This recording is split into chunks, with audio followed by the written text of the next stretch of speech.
더운 날씨에도 하나님과 함께 하시는 행복한 시간들을 보내시기를 예수님의 이름으로 축복합니다. 아멘. 저 같은 사고형들이 가장 화가 날 때가 언제냐면요. 맞는 얘기를 했는데 틀렸다라고 얘기 들을 때입니다. 이게 맞는 얘기거든요. 그런데 그거 틀렸어 라고 얘기 들을 때 가장 충격을 받으면서 이게 마음이 상합니다. 이스라엘 사람들도 많은 사람들이 그랬던 것 같습니다. 자신들은 아브라함의 자손으로서 뭐라고 할까요? 하나님의 나라를 당연히 가지는 사람으로 확정된 사람들이잖아요. 근데 예수님께서 오셔서 여러 가지 비유를 들어주시는데 잘 들어보면 너희가 그런 사람이 아닐 수도 있다. 그렇게 하고 있지만 하나님 나라에 못 들어올 수도 있다. 라고 얘기를 하시거든요. 듣는 입장에서 보면 얼마나 화가 날까요? 어렸을 때 이제 주일학교나 또 제가 주일학교를 가르쳤을 때 예수님의 많은 비유를 듣고 설교를 했는데요. 최근에 와서 공부를 하면서 이 비유들을 다시 읽으니까 새로운 것들을 많이 알게 됩니다. 근데 사실 예수님께서 비유를 들어주실 때는 그 비유에 대한 설명도 뒤에 조금씩 해주시거든요. 오늘 말씀이나 오늘 앞의 말씀도 예수님께서 다 풀어주십니다. 이거는 어떤 일이고, 이거는 어떤 상황이고, 이거는 누구를 비유하고 다 말씀을 해주시거든요. 그러다 보니까 오늘 본문 앞에 있는 4가지 밭, 그 본문을 어렸을 때 제가 듣고 했을 때 감흥이 별로 없었습니다. 왜냐하면 4개 밭이 있는데 이 떨어진 씨앗이 복음이라면 나는 이미 복음을 받은 사람이니까 4번째 좋은 땅에 떨어진 나는 좋은 밭이지 라고 생각했기 때문에 의심이 없었습니다. 나는 좋은 밭인데 뭐 이제 결실만 하면 되는 거지 라고 생각을 제법 오랫동안 해오다가 공부를 하면서 어떤 사진 하나를 보고 깨달은 게 있습니다. 어떤 사진이냐면 뭐 힘든 사진은 아니고 이스라엘의 밭 사진 하나였는데 참 그림이 좀 묘하더라고요. 길이나 밭이나 별 구분이 없더라고요. 우리나라는 논하고 밭하고 길하고 다 구분이 잘 돼 있지 않습니까? 구역 정리도 잘 돼 있고 이건 논이다. 겨울에 봐도 이건 논이다인데 거기는 돌 좀 치워 놓으면 밭인 것 같고 돌이 그냥 있으면 길인 것 같고 조금 뭐 있으면 돌밭인 것 같고 또 가만히 두면 가시 덤불이 많은 것 같고 그런 걸 보면서 이 밭이 한 사람의 마음에 다 있구나. 어떤 것은 떨어져서 내 마음에서 결실을 안 할 수도 있고 그런 것들이 있구나 라는 것을 깨달은 지가 뭐 그렇게 오래된 것 같지 않습니다. 오늘 본문도요 그런 관점에서 한번 생각을 해보면 나는 이미 알곡인데 여기서 보면 밀이나 보리겠죠. 난 밀이나 보리인데 가라지 뭐 어디에 심겨 있든지 간에 이게 나하고 무슨 상관이야. 내가 뽑을 것도 아니고 나는 뽑힘을 나중에 당하면 창고로 들어가는 알곡인데 내가 이걸 왜 뭐 이 비유는 나하고는 특별히 상관이 없겠다라고 생각을 했는데 조금 전에 말씀드린 그 관점에서 한번 생각을 해봤습니다. 만약에 이게 전부 다 내 마음속에 들어있는 거라면 그러면 이 말씀을 내가 어떻게 내 인생에 적용을 시켜봐야 할까라는 거죠. 그래서 예수님의 씨 뿌리는 비유를 통해서 우리를 향하신 하나님의 마음과 계획을 알고 알곡과 가라지가 같이 자라는 밭에서 우리는 어떻게 알곡이 되어야 할지를 한번 묵상해 보고자 합니다. 오늘 본문을 읽고 가지는 첫 질문은요. 밭주인의 이 기다림이 알곡을 위한 기다림일까? 가라지 뽑는 것을 위한 기다림일까라는 겁니다. 이분이 왜 기다리라, 가만두라 하면서 기다리라 하시거든요. 이분의 기다림의 목적이 뭐냐라는 겁니다. 일의 순서상으로 보면 가라지부터 뽑습니다. 독보리라고 부르는 이 가라지부터 뽑고 알곡을 창고로 거둡니다.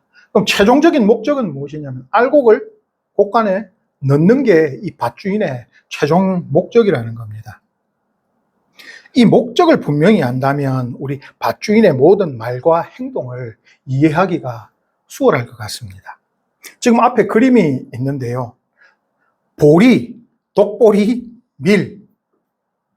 구분하시겠습니까? 우리는 농업 백성이 아니라서 잘 모르겠지만 이 중에 세 개가 다 있습니다. 밀도 있고요, 보리도 있고, 독보리도 있습니다. 다 자랐기 때문에 구분이 가능한 겁니다. 첫 번째 이 왼쪽에 있는 건 보리고요, 가운데가 가라지라고 불리는 독보리고요, 오른쪽에 있는 것은 밀입니다. 다 자라니까 이렇게 구분이 가능한데 이렇게 자라고 있는 중에는 거의 구분이 안 됩니다. 근데 생각을 해보니까 이것 독성 곰팡이가 있더라고요. 그래서 먹으면 배탈이 나거나 심하게 먹으면 죽을 수도 있다라고 되어 있더라고요. 근데 이거를 왜 남의 밭에 뿌리냐 이겁니다. 어떤 고약한 놈이. 그래서 이런 일이 흔했을까 찾아봤습니다. 왜냐하면 예수님께서 예를 들어 주시는데 예라는 건 알아들으라고 하시는 말씀이지 않습니까? 비유를 들어주시는 건데. 그럼 이 당시에 이런 일이 있었다기 때문에 찾아보니까 있더라고요.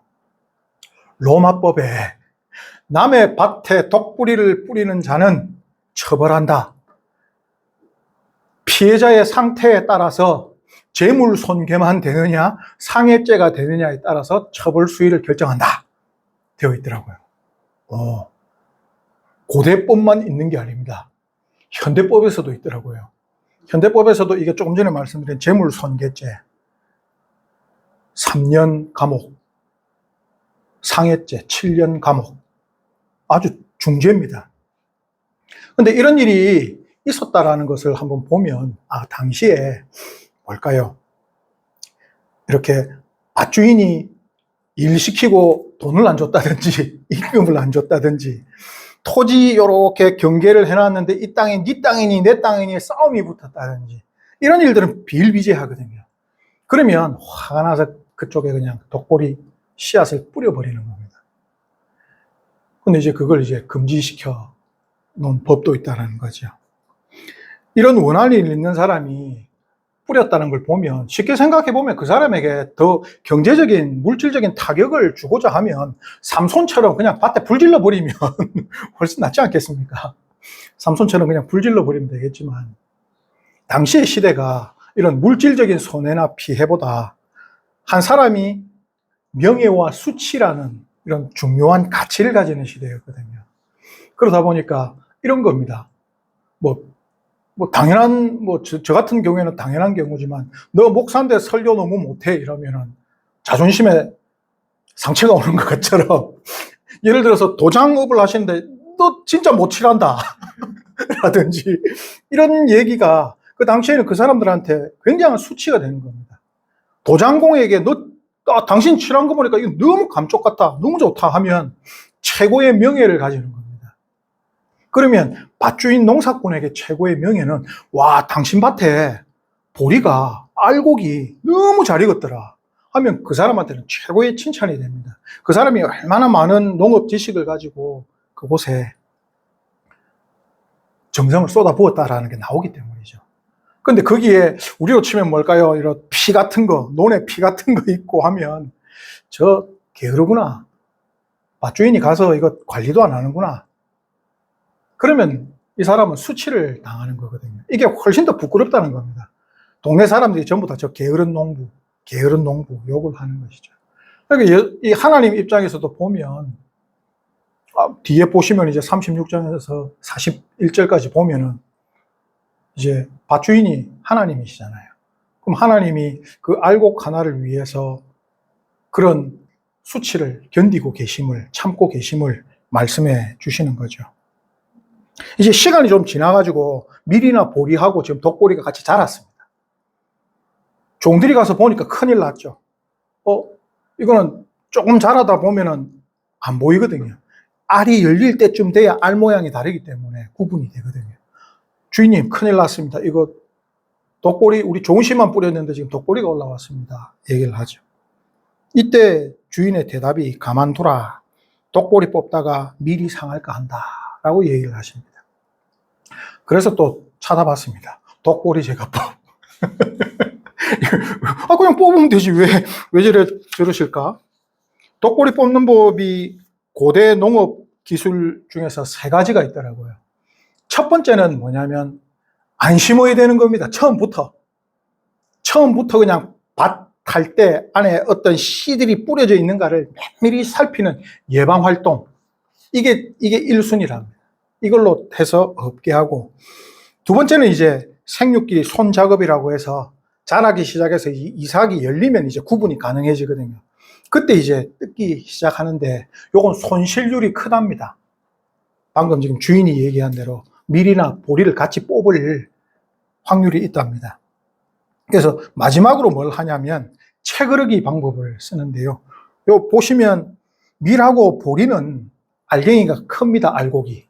근데 독보리는 알갱이가 작거든요. 그래서 채 구멍을 작게 해서 텁니다. 그러면 떨어지는 것은 독보리고 남아있는 것은 보리와 밀이 남아있는 방식이죠. 뭐 이렇게 하면 되겠다 싶은데 왜 그럴까 생각을 하니까 요 뿌리 부분을 한번 보시면 별로 뭐 뿌리가 중요하게끔 안 보이는데 뿌리가 얽혀 있다라는 겁니다. 뿌리가 얽혀 있다. 앞에 비유해서 4가지 장소에 떨어진 씨앗을 말씀드릴 때 이게 하나의 마음에 다 있다 그랬잖아요. 그럼 이것도 똑같이 적용을 시켜보면 나는 알곡이고 하나님을 믿지 않는 어떤 나쁜 인간들이 가라지인데 독보리인데 이게 내 마음에 다 있다면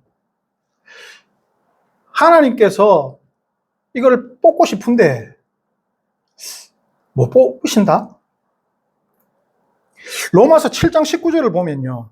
내가 원하는 바 선은 행하지 아니하고 도리어 원하지 아니하는 바 악을 행하는 도다라고 바울 사도가 이런 얘기를 했습니다. 어떤 얘기일까? 한번 이런 예가 있잖아요. 내 마음이 안 그런데 저 사람 잘 되라고 한마디를 해줬거든요. 근데 이 사람이 거기에 상처를 입는 겁니다. 난 아주 열심을 다해서 교회 일을 열심히 했는데 어떤 사람은 그 모습에 상처받아서 교회를 안 옵니다. 예를 들면요.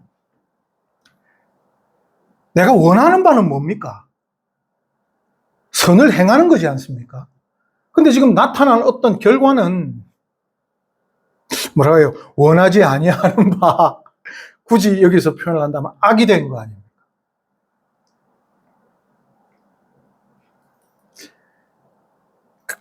우리 마음에는, 우리의 마음밭이라는 곳에는 이렇게 밀과 가라지라는 독보리가 같이 있다는 것입니다. 근데 우리는 우리의 마음의 독보리를 보고 또 밖에 있는 가라지들을 보고 주님한테 이렇게 요청하죠. 하나님, 악을 싹 제하여 주시옵소서. 내 마음에 있는 악도 제하여 주시옵소서. 저도 늘 그렇게 기도했거든요. 하고 있고요, 지금도. 근데 이 요청에 대한 주인의 대답이 뜻밖이라는 것입니다. 30절 말씀이 둘 다 추수 때까지 함께 자라게 두라. 추수 때에 내가 추수꾼들에게 말하기를 가라지는 먼저 거두어 불사르게 단으로 묶고 곡식은 모아 내 곡간에 넣으라 하리라 라고 되어 있습니다.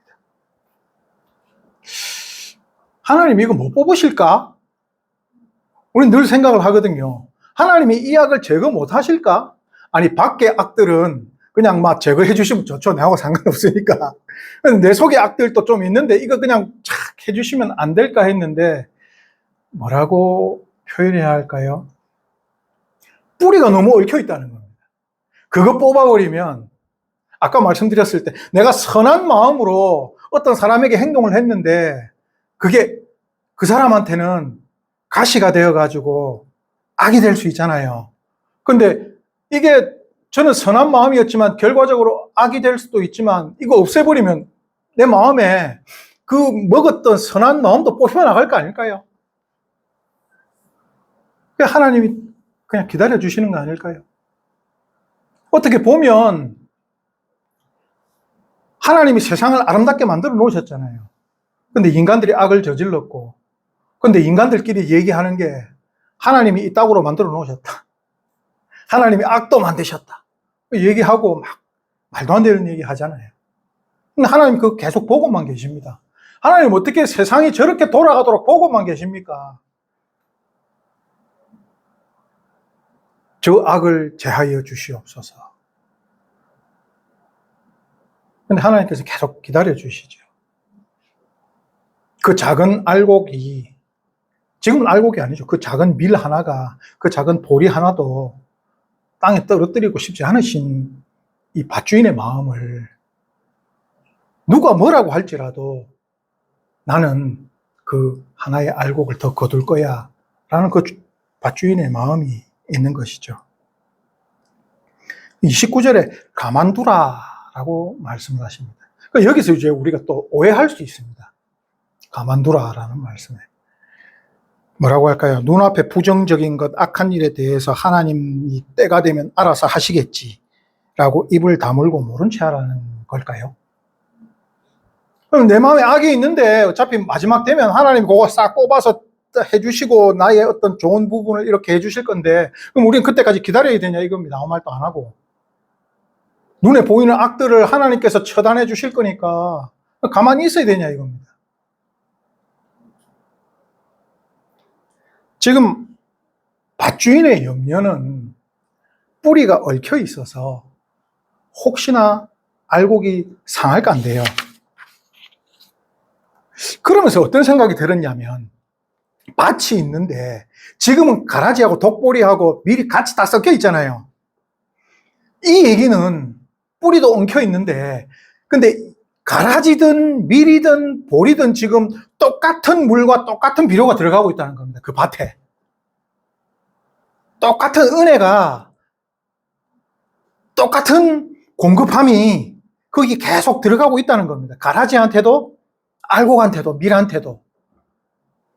그러면 어떤 알래스카에 사는 그 인디오들인가요? 인디언들 그 속담에 너의 마음에는 검은 늑대와 흰 늑대가 같이 산다. 그런데 네가 어떤 늑대에게 먹이를 주느냐에 따라서 어떤 늑대가 더 많이 자란다. 뭐 그 얘기를 하더라고요. 그게 이제 하얀 늑대는 선한 마음, 까만 늑대는 악한 마음인데 그런 것 같습니다. 똑같은 밭이라는 거예요. 똑같은 밭에 똑같은 물과 똑같은 비료가 있는데 가라지가 쫙쫙 열심히 해가지고 독보리가 쫙쫙 열심히 해가지고 그냥 거의 전체가 가라지 밭이 될 수도 있잖아요. 그런데 거기 있는 똑같이 주어진 물과 비료에 밀들이 막 뿌리가 힘을 내가지고 밀이 막 해서 알곡이 정말 알곡이 커져가지고 채를 걸을 때 딱딱 걸릴 수 있는 알곡이 되면 생각해보면 지금 남은 마지막 방법은 채털기밖에 안 남아있거든요. 이 방법에서 채털기밖에 안 남아있는데 알곡이 작으면 어떻게 될까요? 밀이 독보리만큼 안 자라면 걔는 떨어질까요? 곡간으로 들어갈까요? 걔는 곡간으로 못 들어갈 것 같습니다. 털려가지고 독보리하고 같이.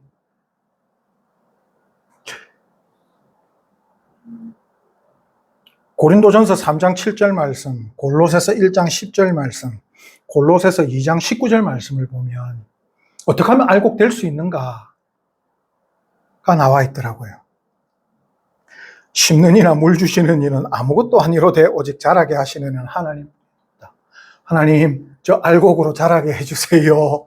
일단 알곡이 그런 마음을 가져야죠. 하나님, 저 본래 밀입니다. 저 본래 독보리가 아닙니다.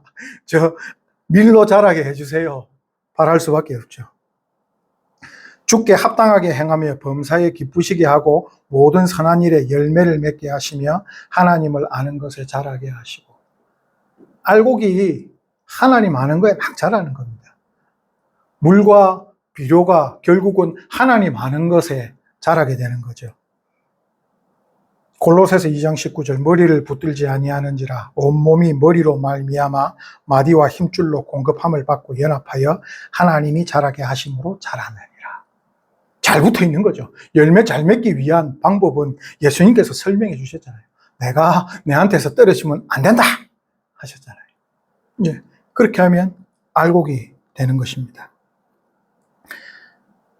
41절 말씀을 보면 인자가 그 천사들을 보내리니 그들이 그 나라에서 모든 넘어지게 하는 것과 또 불법을 행하는 자들을 거두어내어 라는 것입니다.